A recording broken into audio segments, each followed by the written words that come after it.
Well, boys, I reckon this is it. Nuclear combat toe-to-toe with the Ruskies. Peter George had knowledge coming from the RAF of many aircraft, the Vulcans, B-52s and the heavy nuclear bombers. One day he got this idea, as a Vulcan bomber was nearby, of what could happen if the pilot decided, I'm not going to turn around at my X point, but I'm going to carry on to my target. And that was the real first spark that Peter George had for Red Alert.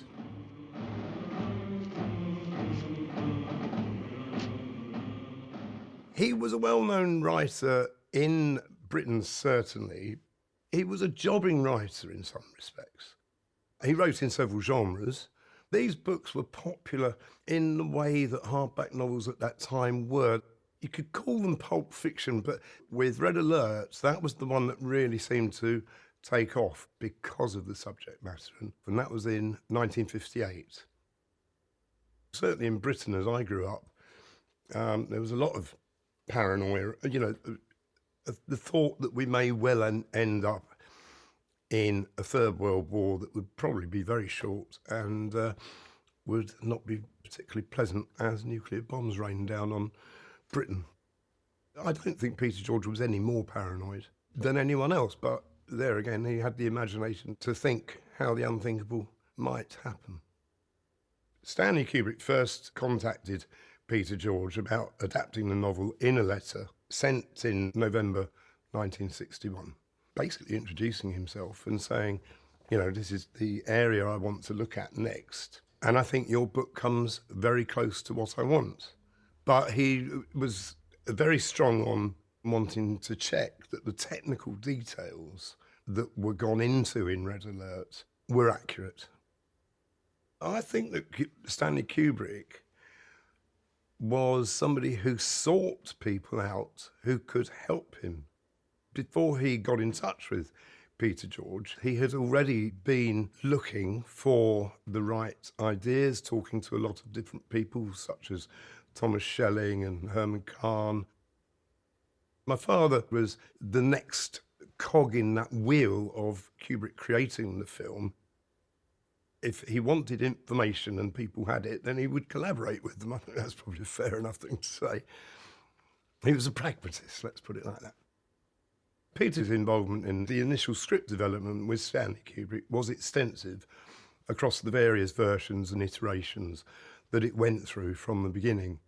They were certainly friendly together. There was a professional relationship. Kubrick himself came to Hastings with his family on various occasions. You know, my father referred to him as Stan, and they did develop a friendship. It was a good collaboration. It was Stanley Kubrick who suggested to Peter George as they were working that he was now starting to see it as a comedy. And what did Peter think of that, and would he be upset or whatever? And Peter George responded to it that he would be absolutely delighted, and that's what they then carried on to develop themselves. We must be increasingly on the alert to prevent them. It wasn't a funny book, definitely not. But in a way, the whole situation is comical of itself. Mr. President, we must not allow a mine shaft gap. The final satirical version was completed by late 1962. However, Peter was kept on as a technical advisor during pre-production and into production, December 62 to January 63. At the same time, Terry Southern was contracted to finish this comical, satirical script.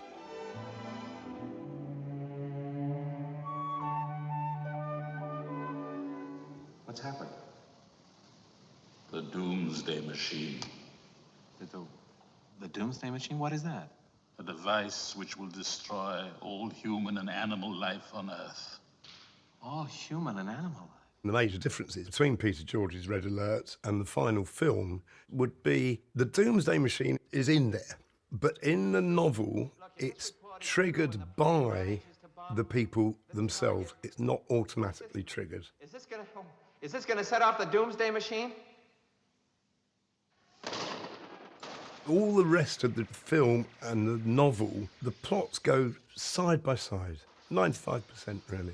Basically, the three scenarios where you have the airbase, the plane, and the war room. We have heard the wings of the angel of death. And it's this intercutting between those three all the way through.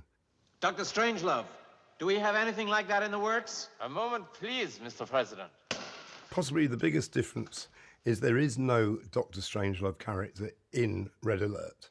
Technology required is easily within the means of even the smallest nuclear power.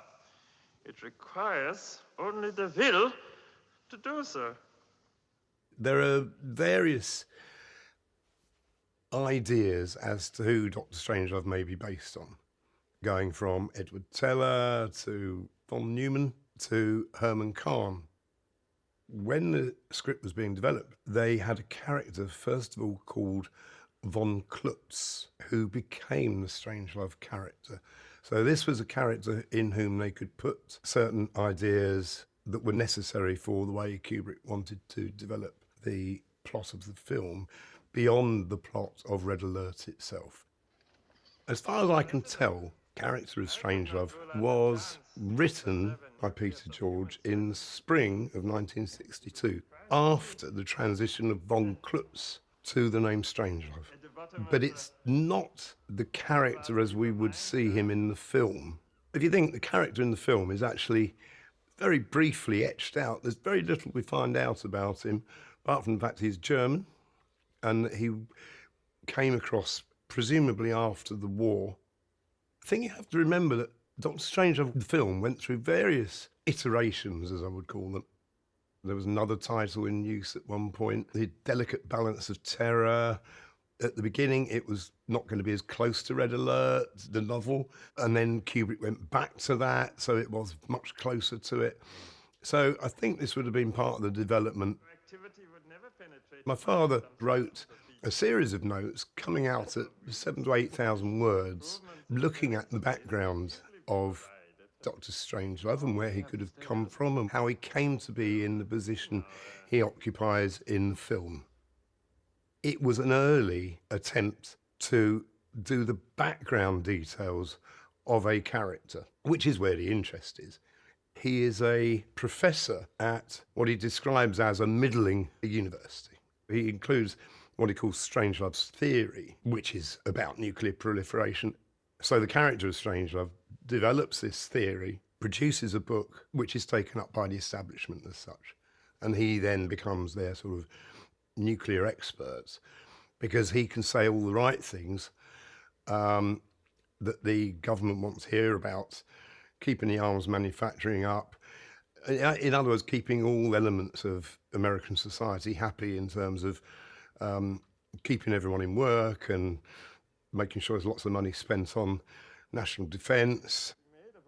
Now, that is in the character of Strangelove. But I would guess that dwelling space for several 100,000 of our people could easily be provided. Well, I would hate to have to decide who stays up and who goes down. Well, that would not be necessary, Mr. President. Could easily be accomplished with a computer. There is always some information about his physical appearance and what sort of person he was in terms of a physical character. But he is certainly not in a wheelchair. There is the talk that Peter Sellers was going to play King Kong at the controls of the B-52, and also that he did something to his ankle. Now, whether that's the reason that Peter Sellers was maybe using that as an excuse so he didn't have to get up into the B-52, I don't know.